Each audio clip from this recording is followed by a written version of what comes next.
का माझ्यावर आता परत कोणची आळ घ्यायला लागलीस? दादी नीट समजून सांगते तर नीट ऐक ना, थोडंसं त्यांची इज्जत ठेव ना.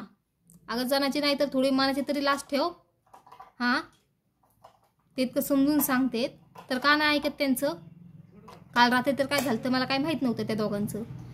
रात्री मला फोन केला तिने 10:30-11 वाजता फोन केलाय की तुझ्यामुळं नाही का दाजी म्हणजे माझा नवरा, तुझ्यामुळं माझा नवरा सोडून गेलाय, भांडण झालेत आमचे लय, तर काय आमच्या भांडणाचे कमी जास्त झाले तर बघ मग मी तुला सोडणार नाही. परत आता माझ्यावरच फिरली. मला काही एवढं माहीत नव्हतं रात्री काय झालं. म्हणलं चल काय झालं असेल, मी काय बोलले नाही. 2-3 वेळा दाजींना फोन लावला तर दाजीने काही फोन उचलला नाही. मग परत चौथ्यांदा लावलं मी 5-10 मिनिटांनी फोन, तर मुलांनी उचलला. हॅलो हा माऊ पप्पा नाही का बाहेर गेलेत म्हणून, फोन घरातच आहे. ठीक आहे म्हटलं, मी जास्त बोलले नाही त्यांना, पण मी फोन कट केला. सकाळी मी तिची व्हिडिओ बघितली, तिने व्हिडिओ पोस्ट केली, तर सकाळी मला समजलं की ते चांगलं समजून सांगत होते. पण हिला नाही ऐकून घ्यायचं ह्या बाईला. नालेक बाई, मूर्ख बाई, ह्या बाईला तर ऐकून घ्यायचं नाही. तिला तर तिच्याच मनाचं खरं करायचं आहे. समोरचं माणूस काय सांगते काय नाही ते तिला ऐकायचं नाही. तिला तिच्याच मनाचं खरं करायचं आहे. ते चांगलं समजून सांगत होते ना, बाणाची व्हिडिओ करू नको, असं करू नको, तसं करू नको, चांगले व्हिडिओ बनव, चांगलं बोल. काय चुकलेलं का त्यांचं? आणि काय म्हणती काय करायचं ते करा. नाही मला काय करायचं ते काहीतरीच माझं म्हणली, म्हणून मग ते रागाने उठून गेले. मग ते बरं मला म्हणजे काहीतरी म्हणले, ते मला काही एवढं आठवत नाही. म्हणून मग ते रागाने, मी बघितलं त्या व्हिडिओमध्ये, म्हणून ते रागाने उठून कपडे घेऊन गेले ते बाहेर. त्यात माझी काही चुकी आहे का? ते व्हिडिओत काय बोलले ना ते मला काही एवढं लक्षात नाही आहे. मला व्हिडिओ बघितल्यावर मला सगळं खरं कारण काय कळालं. हे असं काय तुझी धमकी द्यायचं, डायरेक्ट मला फोन करायचा, म्हणजे तुमचं काय झालं की मला मध्ये घालायचं का? व्हिडिओ बनवू नको हे तुझा प्रश्न आहे, तो माझा प्रश्न नाही. मी तुला म्हणले ना भांडणाची व्हिडिओ बनवून टाक माझी. तू मला नाही व्हिडिओ बनवतेस आणि तू मला नाही टाकतेस माझी व्हिडिओ, मी तुला म्हणलेले नाही आहे. मग त्यात ते सांगतात भांडणावरची व्हिडिओ टाकू नको, भांडण करू नको, तर त्याची तर माझी चुकी आहे का तुझी चुकी आहे? थोडंसं लाज धर मनाला. मागच्या वेळेस पण आपले भांडण झालते, तुम्ही माझं आणि माझ्या नावावरचं भांडण लावून दिलतस. त्यावेळेस पण दाजींनी समजून सांगितलं सगळ्यांना, आम्हाला पण तिला पण समजून सांगितलं. ते म्हणले भांडण नको व्हायला येते, म्हणून मी पण ऐकून घेतलं. म्हणलं चल नाही का नको, दाजी सांगते ते बरोबर सांगतात का, तर ते असं एकदम पद्धतशीर ते समजून सांगतात की आपण कुठं चुकते ते आपल्याला असं वाटणार, असं ते समजून सांगतात. हो दे, असं ते समजून सांगतात. तर त्याच्यात काही त्यांची चुकी नाही आहे. त्यांनी मागच्या वेळेस मला सांगितलं समजून, त्यांनी मागच्या वेळेस मला सांगितलं समजून, मी ठीक आहे म्हणले. मी म्हणलं चल जाऊ दे, मी वाढवलं नाही भांडण. आणि रात्रीच्या अचानक 8:30-9 वाजता म्हणले आपण बाहेर जेवण करायला जाऊ.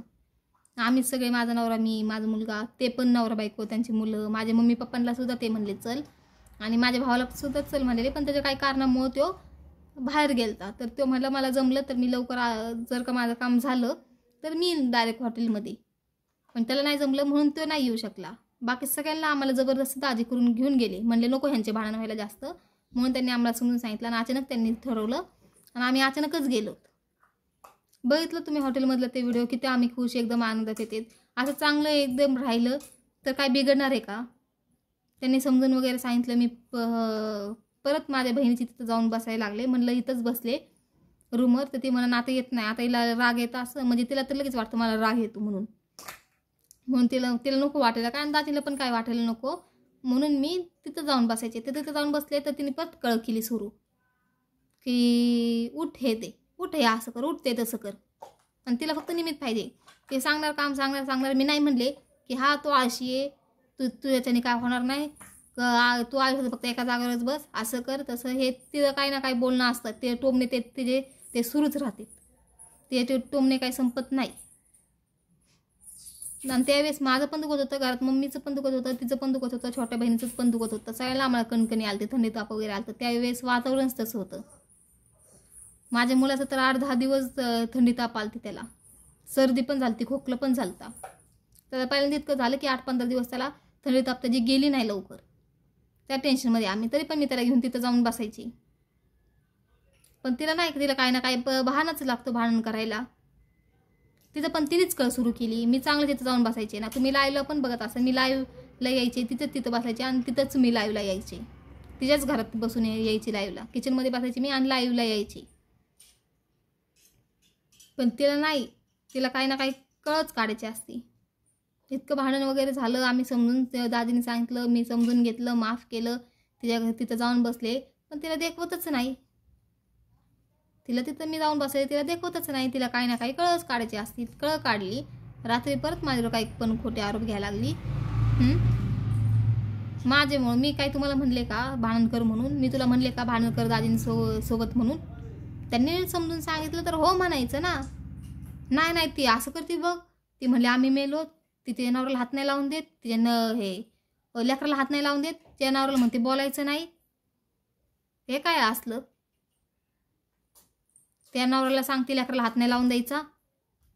मी कधी म्हणले? त्या दिवशी, आता मला तर माहीत नाही त्या दिवशी काय झालं होतं. माझ्या नवऱ्याला पण विचारलं, म्हणलं लेकराला हात नाही लावून दिलं का तू? लेकर नाही का ते त्यांनी डाळ दिली ती मुगाची ते खायला, तर तू घेऊन आलास का इकडं? ते म्हणते की घेऊन आले. मग नाही का दादींना वाईट वाटलं. ते म्हणले नाही तसं काहीच नाही. मी म्हणलं तो नाही खाणार, का तर त्याचं पोट भरलेलं होतं, त्याला आम्हीच जेवण वगैरे चारलं होतं, त्याचं पोट भरलं होतं म्हणून मी म्हणलं नाही तो नाही खाणार. आणि मग तो इकडं निघून आला तर मग मी त्याच्या मागं आलो. मी म्हणलं नाही की नको नको म्हणून. काय हे? आणि दुपारी वडापावचं हे ते मला काही माहीत नाही, का तर मी त्याच्या मागं बघायला आले नव्हते. मी मम्मीकडे आलते, मम्मीची बीपी वाढली होती म्हणून मी मम्मीकडे आलते. तिला टेन्शन आलं, तिला पण टेन्शन येतं ना. ती म्हणते ना आम्ही जिवंत आहेत तर आमच्यासमोर असं करतात, तर आम्ही नसल्यावर तर तुमचं काय होईल? मम्मीचं पण काही चुकतं का? ती म्हणते हेच समजून घेत नाही तर काय करायचं? तिचं तसंच आहे. तिचं सगळ्यांना छोटा भाऊ आहे माझा, त्याला पण, माझी छोटी बहिणी, मी, आम्हाला सगळ्यांना तिचं बोलणंच तसं आहे. सगळ्याला ती बोलणार म्हणजे बोलणारच, कळच काढणार, काही ना काही काढणारच. मागच्या वेळेस पण ते भांडण झालं, त्यांनी समजून वगैरे सांगितलं ना, ते आम्हाला सगळ्यांना घरात आहे ना, दाजी आमचे सगळ्यांना घरात आहे ना भावासारखं समजून सांगतात. काय चुकलं आमचं किंवा काय असलं काय ना, तर ते ना एकदम समजून पद्धतशीर समजून सांगतात. मोठ्या भावासारखं ते आम्हाला समजून सांगतात सगळ्यांना घरात. तसं तिला समजून सांगितलं तर तिला ऐकायचंच नव्हतं. तिला ते भांडण वाढवायचं होतं, त्याच्यामुळे ते भांडण वाढलं. माझ्यामुळे नाही वाढलं, मी तिथं नव्हते आले भांडण वाढवायला. तू म्हणले असे ना, हां बरं ठीक आहे, माझे काही चुकी आहे, तुम्ही ते सांगितले ते असेल ठीक आहे, तुला वाटते ना माझी चुकी आहे, तुम्ही ते सांगितले की ती असं म्हणते, ती तसं म्हणते, ती म्हणते लेकराला हात नाही लावायचं, नवऱ्याला बोलून नाही देत, लेकराला बोलून नाही देत, ते तुम्ही सांगितलं, तुला वाटते तसं, ते तुम्ही सांगितलं, चल ठीक आहे. पण तिथं म्हणले असे, हा बरं ठीक आहे, मी भांडण नाही करत, भांडण नाही वाढवत. विषय मिटला असता ना, एवढं वाढलंच नसतं ना, दादी रागाने निघून गेलेच नसते ना. थोडी दादींची इज्जत ठेव ग, थोडी इज्जत ठेव, आणि जनाची नाही मनाची पण थोडी इज्जत ठेव, लाज धर थोडीशी. मला काय बोलायच्या आधी मी तुझ्यावानी नाही, मूर्ख नालेक नाही मी तुझ्यावानी, कळालं ना? काय पण उगाच मी मुलाला हात नको लावा असं मी कधीच म्हणत नाही, कळालं ना? आणि तुझ्या मुलाला पण मी आत्तासुद्धा बोलते, चांगलंच बोलते. मी कधी बाहेर आले तिकडल्या साईडला मला जायचं असलं मुलाला घेऊन, ते दिसले तिथं दारात तर मी त्यांना बोलते आणि पटकन पुढे जाते. का तर तू म्हणशील आवाज देशील, असं तसं काय पण करशील, भांडण करशील म्हणून मी तिथनं त्यांना थोडंसं हसते, बोलते आणि पटकन निघून जाते. मी त्यांच्या संग पण चांगलंच बोलते सगळ्यांसंग, फक्त तू सोडून, का तर तू तशी आहेस. आणि भांडण झालेत ना तर माझं नाव मध्ये घेऊ नको आणि मला परत फोन करू नको. हिचा फोन आला ना मला कळतं 100% हिने काही ना काही गडबड करणार म्हणून. रात्री फोन वाजला, मी फोन उचलला, म्हटलं काय आता घरानं काय आता हिचं नवीन आता ते नाही का षडयंत्र का काय म्हणते ते नवीन आतीचं काय पुढं करणार ही, म्हणून मी फोन उचलला, ऐकलं.